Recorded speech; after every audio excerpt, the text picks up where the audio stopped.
Headphones off, flash forward, somewhere back in time. They interrupt your entertainment and thank the sponsor as a priest thanks God. Quite different than typical critical reality. Goggles and Mark were wearing similar stereotypical neon green alien masks with large black eyes, small nostrils, and vacant expressions, dressed in black coveralls, gloves, and black sneakers similar to the type that the cults at the gates of heaven wore after they castrated themselves, took their no-go pills, covered themselves with dark purple shrouds, and succumbed to barbiturate overdose. The only noticeable difference between the two men physically while in these costumes was that Goggles took to wearing orange safety goggles over his mask because he had to live up to the family name, a tribute to his uncle who died of a computer virus. The difference between you and I is the simple, unquestionable fact that I didn't ask to be injected up the lower orifices with the literal sharpness of a billion multifaceted razors, while you were more than likely compliant in giving oxygen to your future doorstop baby. His glowing green eyes shifted from left to right to up to down as he scanned the environment for any possible threat with a silent aura of paranoia. As Mark was seated on the bus, he remembered a man in a black hoodie at the back of the bus in the seat across from him. He watched the man as he rocked back and forth, rapping about how much he loved mustard. I'm sure even the gods of old knew of his genuine love for mustard. Make sure your body is hidden well, because when the dead walk, the paychecks will be keloid-scarred backs and automated biomilking. Or perhaps you'd like to be a crash test dummy. Either way, they get their morgue money.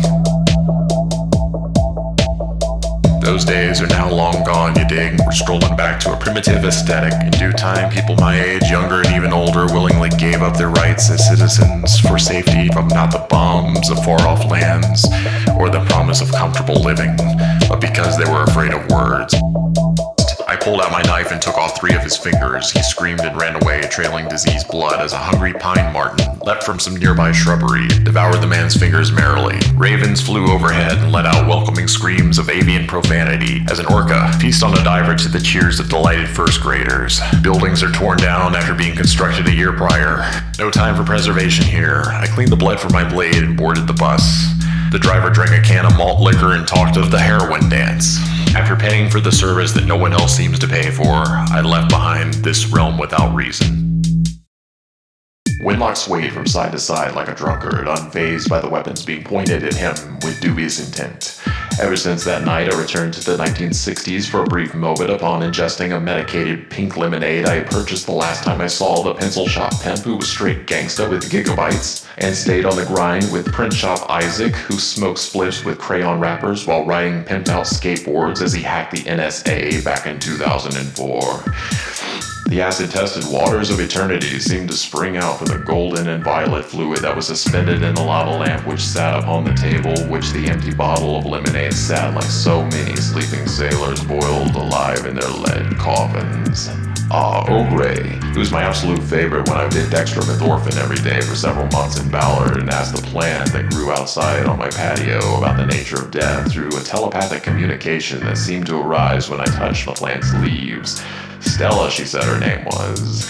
At least that's what I saw projected on the mirror as she stood on the other side, dressed in black garbs and dark makeup with a mechanical left arm, her translucent green skin glimmering beneath the fluorescent lights as sea serpents crawled out of the wall with a searing, burning glare of jealousy and hate. "We're all in this together, my friend," the plant said. "We all break down in the end." So many people have tried to cross the wall fence in search of a grand charade and have been shot in the back by the vested ones adorned with badges who aim their sniper rifles from watchtowers and so many other vantage points. Now, the science team was led by this sex-crazed nymphophile, and one night during a routine series of disgusting mammalian compilations between the Doctor, Agent Pierce, and some other unspecified species of warm-blooded animal, did Agent Morgan attempt to flee with crystal in hand before slipping on a carelessly placed baked potato. Not since I was thrown off the Newbury Rockport line by vile transit pigs into the streets of Lynn have I endured such discourtesy. He kicks a nearby beached walrus with his peg leg. The walrus looks at him and yawns. It's outrageous. There's some strange evil force that is continuing to perpetuate the human race. There's something out there that needs us for something.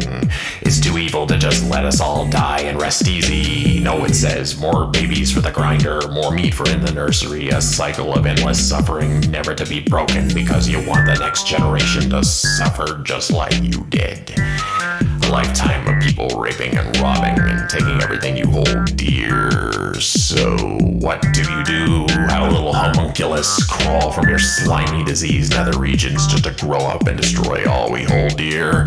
Well, fuck.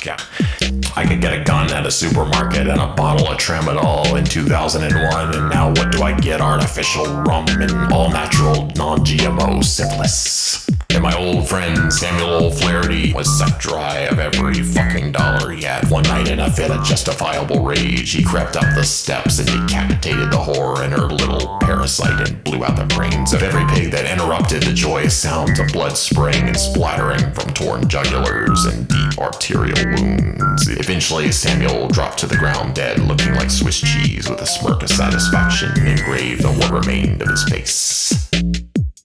Well, I can tell you one thing right now, motherfucker. If Sam wouldn't have killed the bitch, I would have run hell. The captain takes a swig of rum and climbs into a docked dinghy. The SS Ketamine, they called it. He covers up with an algae-encrusted fish tarp and passes out for the night. Distinguished fat junkies and gentlemen, we dance in the voxels that line the hallways of these horrid conditions. This combination of substances probably led several animal cosplayers' souls to crawl out of their fur-adorned husks covered in glowing ectoplasm and go forth beyond the veil of the astral plane to return to whatever primordial interdimensional plane they originated from originally. I was heavily drugged from vast quantities of dextromethorphan syrup, and my whole night seemed to be a sort of destiny. Refusing to let go results in a path of fear and paranoia, and before you know it, the people in the streets will gaze upon you like some unholy hybrid leper and burn you at the stake.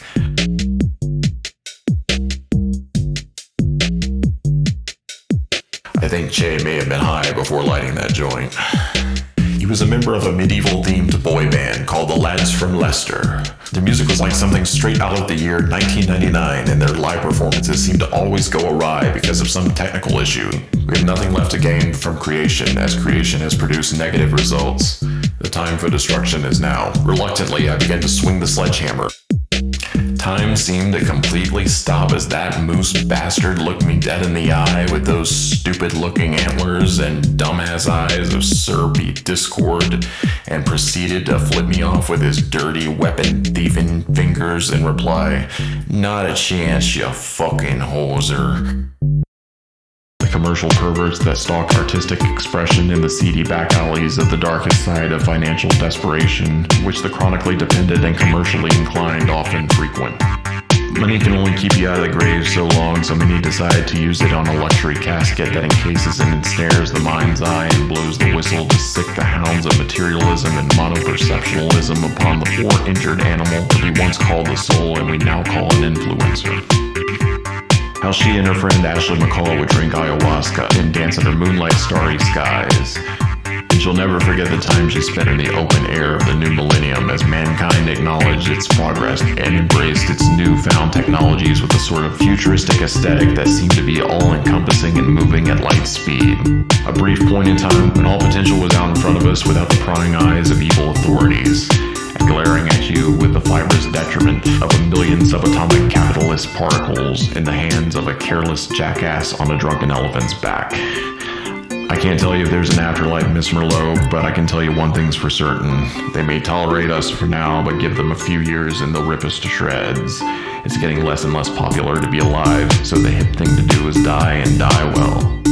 There's no running from the powers that be. Either end it now or watch this show. Well, I can dig a show. Admission is free after all. In my veins bend the needles into contorted positions nearly to the point of breaking.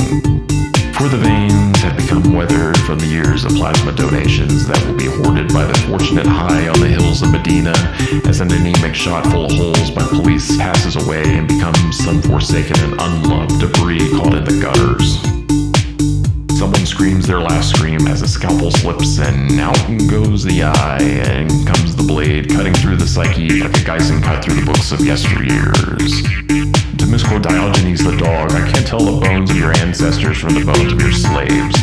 Broken ribs, left side, help the poor girl. Don't help me, help her. She can't breathe, someone cries. So they wheeled her out into the maintenance hallway to suffer out of sight.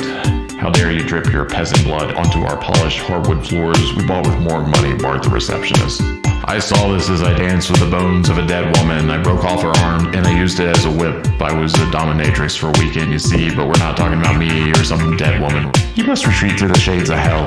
He who wander with submission sinned and dues to be paid, said Father Patrick on the sill. Ordained and thus condemned, I have displayed before the name the circle where genius lifts the hues of the western skies.